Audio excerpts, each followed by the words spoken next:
Catatan sejarah Witi dan Hutton mengenai bangsa dusun daerah Beluran, Ranau dan Tambunan antara tahun 1880 hingga 1882.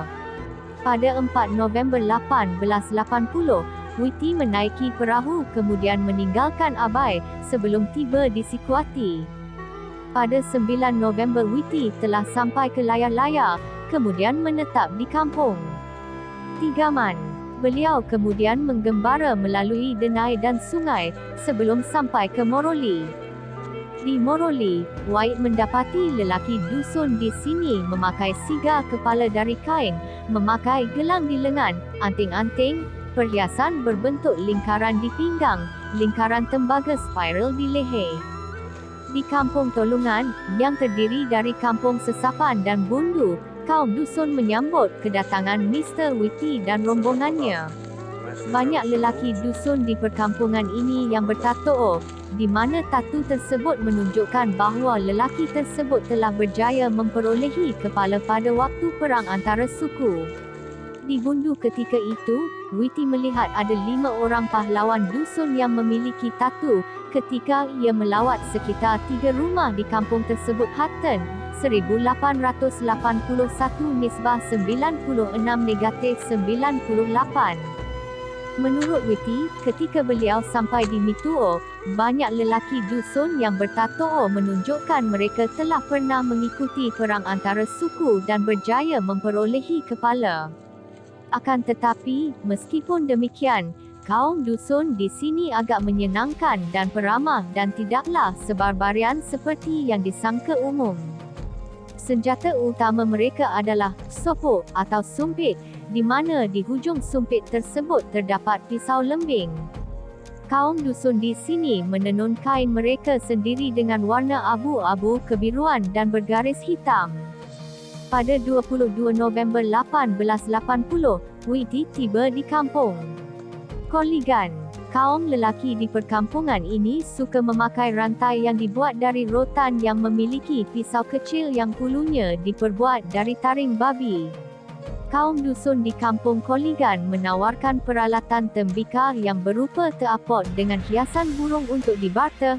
Witi berpendapat ia adalah buatan tempatan kerana tidak sama dengan tembikar umum China yang tersebar di merata tempat di Sabah ketika itu. Hutton, 1881 nisbah 99 negatif 100. Kemudian Witi sampai di tempat bernama Denau. Kaum dusun di sini bukanlah bangsa yang barbarian menurut Witi, tetapi tidak dipungkiri mereka adalah pemburu kepala, kerana di rumah ketua kampung dusun di perkampungan tersebut, Witi melihat ada 36 tengkorak kepala musuh yang bergantungan di rumahnya.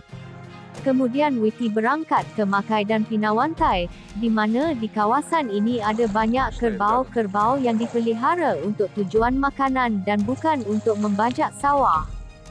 Kerbau-kerbau di sini berharga $40, sementara di Tempasuk hanya $12. Kemudian pada 29 November 1880, Witi berangkat ke Margis dan Tambunan.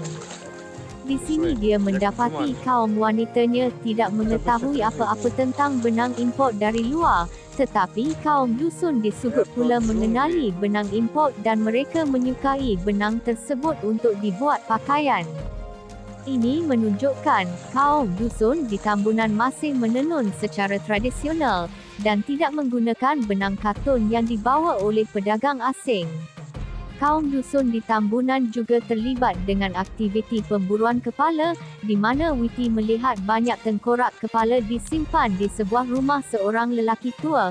Beberapa daripada tengkorak tersebut masih baru. Hutton, 1881 nisbah 101 negatif 102. Di dalam catatan diary Witi, pada 26 Mei 1881, Witi telah sampai di Lansat yang terletak di sebelah kanan Sungai Moroli.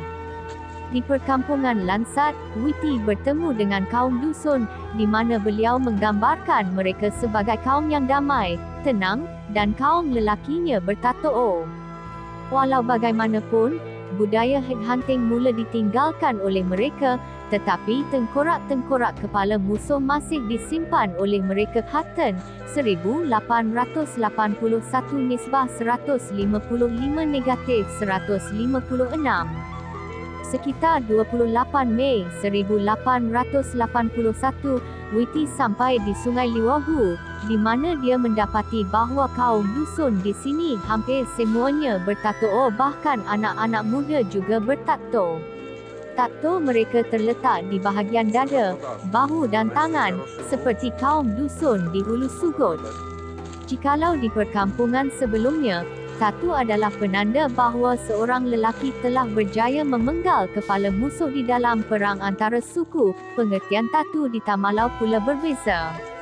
Ketika Whitty menanyakan mengenai pengertian mengenai tanda-tanda tato yang menggambarkan kepahlawanan di dalam perang, dia mendapati bahawa kaum dusun di Tamalau memiliki budaya perang yang berbeza dengan budaya perang dari kaum dusun di Bundu, Moroli, Lansat, Kogosingan, dan maksud motif dari tato mereka juga berbeza kerana tato mereka berhubungan dengan perang mereka melawan kaum Suluk. Mereka pernah berkonflik dengan kaum Suluk. Ini terjadi ketika kaum Suluk yang datang berdagang ke wilayah mereka merosakkan tanaman dan harta benda mereka, menyebabkan kaum dusun ini melakukan perang memerangi kaum Suluk. Kerana banyaknya kaum Suluk yang telah terbunuh, dan mereka tidak lagi dapat memasuki wilayah dusun, maka para pemimpin Suluk tersebut berdamai dengan kaum dusun, supaya mereka dapat lagi memasuki wilayah kaum dusun untuk berdamai. Para pemimpin Suluk ini kemudian memberikan kepada kaum dusun beberapa hamba adi yang digunakan untuk korban, bagi perdamaian antara dusun dan Suluk. Semua pahlawan dusun yang terlibat dalam perang dan ritual tersebut mentato diri mereka. Demikianlah asal-usul tato kaum dusun di kampung-kampung tersebut. Hutton, 1881 nisbah 158 negatif 159. Hutton juga memberikan catatan yang menarik mengenai penggembaraannya di Ranau. Pada jam 6.30, 1 Mac 1882, Hutton meninggalkan sandakan ke Labuk, dan sampai di muara Sungai Labuk pada jam 1 petang. Hutton, 1886 nisbah 174. Pada 20 Mac 1882, Hutton dan rombongannya melalui kawasan Miruru, sebelum mereka berkemah pada malam tersebut di Mentapong.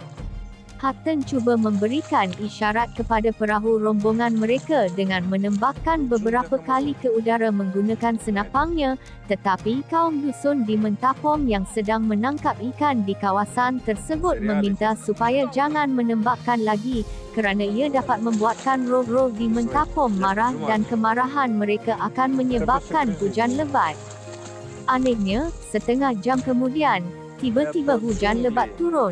Pada 22 Mac 1882, mereka meninggalkan Mentapong menuju ke Tampias, di mana pada sekitar jam 1, mereka telah melalui cabang terpenting Sungai Labuk, iaitu Sungai Kegibangan, yang lebarnya lebih kurang seperti lebarnya Sungai Labuk. Hutton, 1886 nisbah 192 negatif 194.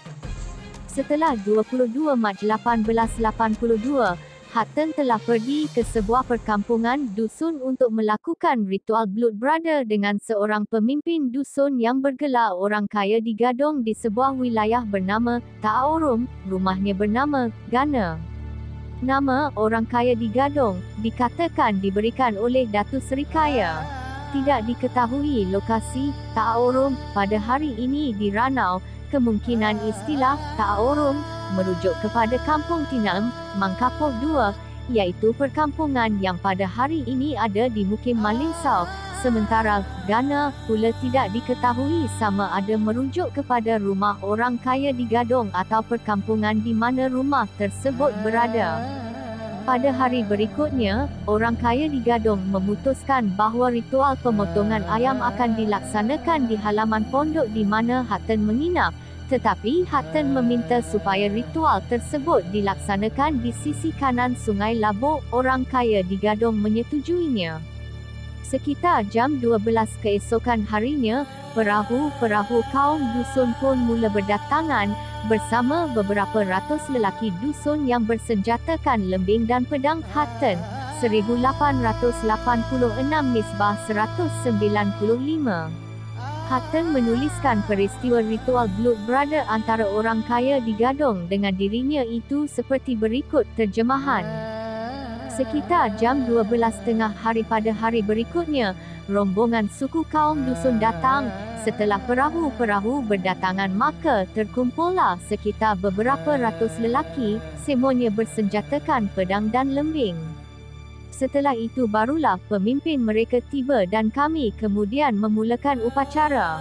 Pertama-tama, pemimpin dusun tersebut memotong 2 ranting kayu yang agak panjang sebelum duduk di tanah. Kawasan sekitar tempat pemimpin dusun itu duduk sudah dibersihkan sebelumnya dan beliau kemudian memulakan manteranya.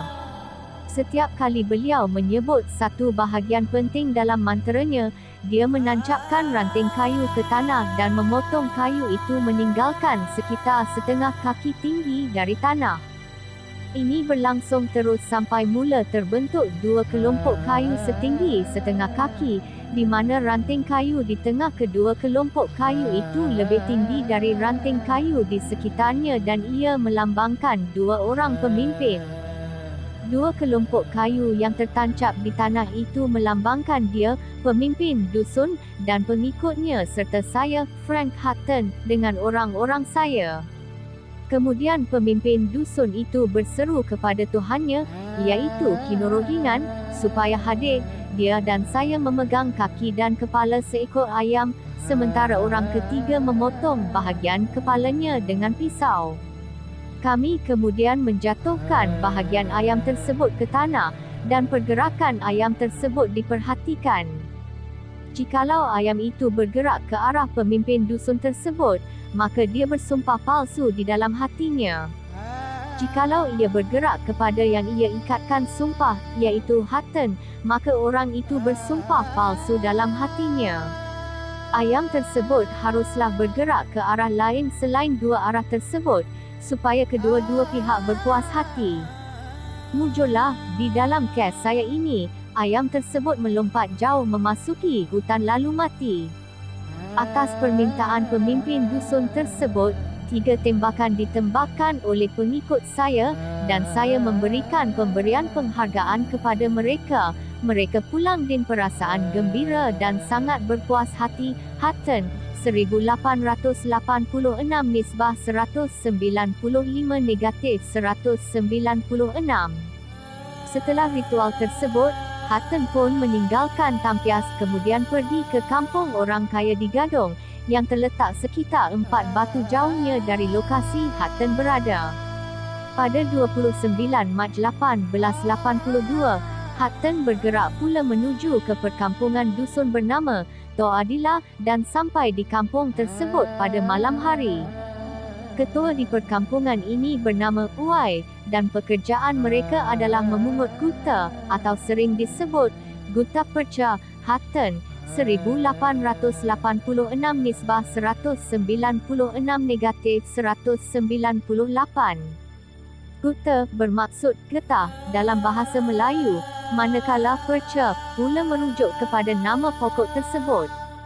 Gutta perca atau nyato taban merah, Palakuyum gutta, berasal daripada famili Sapotaceae, tergolong dalam kumpulan balak saiz sederhana yang dapat mencecah ketinggian 35 meter. Spesies ini dijumpai di hutan tanah pamah di semenanjung Malaysia, Singapura, Sumatera dan Borneo. Permintaan tinggi spesies tersebut disebabkan oleh kegunaan getah pokok ini sebagai penyalut kabel dalam air semasa perkembangan pesat telekomunikasi antarabangsa pada pertengahan abad ke-19. Go.my, Ketua Kampung Toadilah mengatakan bahawa semua kawasan dari Toadilah sampai sejauh Moroh merupakan kawasan pencarian gutta, di mana gutta itu kemudian dihantar ke Mengkabung. Hutton melihat ada 2 rombongan pedagang gutta dusun, satu berjumlah 15 orang dan yang satu lagi berjumlah 20 orang. sedang dalam perjalanan ke kawasan pesisir untuk memperdagangkan gutta mereka. Hutton, 1886. Misbah 198. Lelaki dusun di Tok Adilah semuanya memakai brace collars di leher mereka, gelang tangan, gelang kaki dan mengikatkan kain hitam di kepala mereka dengan rotan berwarna merah sebagai sigar kepala, sementara kaum wanita pula memakai kain sarung tenunan tradisional, perhiasan berupa brace collars, gelang kaki dari tembaga. Pada 2 April 1882, Hutton dan rombongannya sampai di tempat bernama Bendowen dan pada 4 April 1882, Hutton melaksanakan ritual Blood Brother pula dengan kaum dusun Bendowen, di mana sebiji batu diletakkan di dekat sebuah tajau. Pemimpin dusun di Bendowen bernama Orang Kaya Pindah. Setelah ritual Blood Brother dilaksanakan, pemimpin dusun bernama Orang Kaya Pindah memberikan Hutton gelaran Datu Temanggung. Dia sendiri pula mengelar dirinya dengan gelaran baru iaitu Orang Kaya Temanggung, sementara abangnya pula diberikan gelaran Orang Kaya Shah Bandar oleh beliau. Hutton, 1886.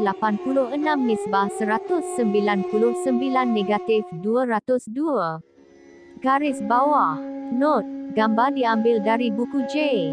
Hutton, 1886 pp. 241.